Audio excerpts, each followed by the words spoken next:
চোখের চিকিৎসার জন্য অভিষেক বন্দ্যোপাধ্যায়কে বিদেশ যাওয়ার অনুমতি দিল সুপ্রিম কোর্ট। 3 সপ্তাহের জন্য বিদেশে যাওয়ার অনুমতি দিয়েছে সর্বোচ্চ আদালত। তবে শর্ত সাপেক্ষে এই অনুমতি দেওয়া হয়েছে সুপ্রিম কোর্টের পক্ষ থেকে। কি কি শর্ত সেক্ষেত্রে বেঁধে দেওয়া হয়েছে, আরো বিস্তারিত সেই বিষয় নিয়ে জানাবেন প্রতিনিধি বিজেন্দ্র সিংহ আমাদের সঙ্গে রয়েছেন। বিজেন্দ্র, দেখো, অভিষেক বন্দ্যোপাধ্যায় বিদেশে ট্রিটমেন্টের জন্য যেতে চাইছেন। আজকে সুপ্রিম কোর্টের কাছে তার আবেদন ছিল, যেহেতু কলকাতা হাইকোর্ট তাকে আবার SSKM এ ইভ্যালুয়েশনের জন্য পাঠিয়েছিল। তিনি চাইছিলেন সরাসরি বিদেশে গিয়ে তারা চিকিৎসা করাবেন, এখানে তিনি ডিসক্লোজ করতে চাইছেন এবং এই অনুরোধ নিয়ে এসেছিলেন তার আইনজীবী। আজকে বলেন কি এর আগেও ট্রিটমেন্টের জন্য অভিষেক বন্দ্যোপাধ্যায় গেছেন, 15 বার প্রায় তিনি গেছেন ট্রিটমেন্টের জন্য, এবার কেন বাধা দেওয়া হচ্ছে। তখন পুলিশের তরফ থেকে রাজু অ্যাপিয়ার করছিলেন। তিনি বলেন যে তার বিরুদ্ধে 16টি মামলা রয়েছে।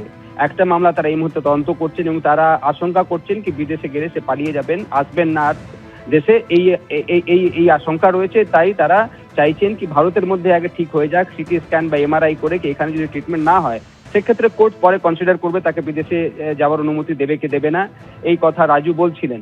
তার আইনজীবী বলেন কি তার স্ত্রী রয়েছেন এখানে, 2 সন্তান বাচ্চা রয়েছে তার, এবং তিনি একটা দলের জেনারেল সেক্রেটারি, তার কাছে ডিপ্লোম্যাটিক পাসপোর্ট রয়েছে, তিনি সাংসদ।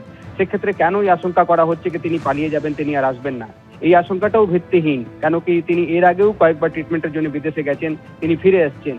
তখন এবং তিনি এই অভিযোগও করেন কি যে 16টি মামলার কথা বলা হচ্ছে, 16টি FIR সব হয়েছে 5ই মের পর, অর্থাৎ বিধানসভা রেজাল্ট আসার পর। তার আগে এই FIR গুলো ছিল না। রাজু তখন বলেন কি এই FIR গুলো এই জন্য হয়েছে কি এখন সরকার পাল্টেছে, আগে তার বিরুদ্ধে কেউ মুখ খুলতে পারতো না, এখন বিভিন্ন ইস্যুগুলো তার বিরুদ্ধে উঠে আসছে, তখন এই FIR গুলো হয়েছে। কোর্ট তখন বলে কি এটা তো শুধু একটা কমেন্টস তিনি করেছিলেন পলিটিক্যাল র্যালিতে, তার বেসিসেই তদন্ত চলছে, সেখানে তো অভিষেক বন্দ্যোপাধ্যায় সহযোগিতা করছেন এবং যদি তার কিছু শর্ত রেখে দেওয়া হয় সেক্ষেত্রে তাকে অনুমতি দেওয়া যেতে পারে। এটা কাউকে ফোর্স করানো যেতে পারে না কি কিভাবে ট্রিটমেন্ট সে করাবেন, তার প্রাইভেসির ব্যাপার রয়েছে। এটাও আজকে সুপ্রিম কোর্টের অবজারভেশন ছিল এবং তারপরে সুপ্রিম কোর্ট আজকে শর্ত সাপেক্ষ 3 সপ্তাহের জন্য অভিষেক বন্দ্যোপাধ্যায়কে বিদেশ যাওয়ার জন্য অনুমতি দিয়েছে।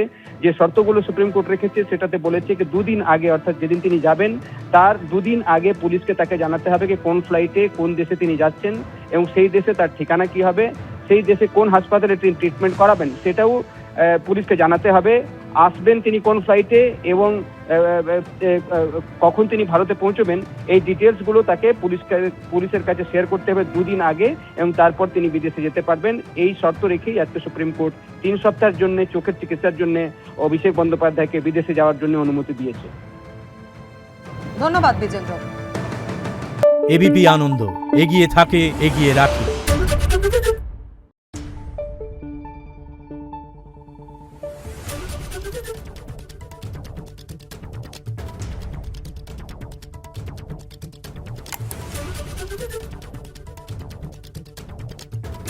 Thank you.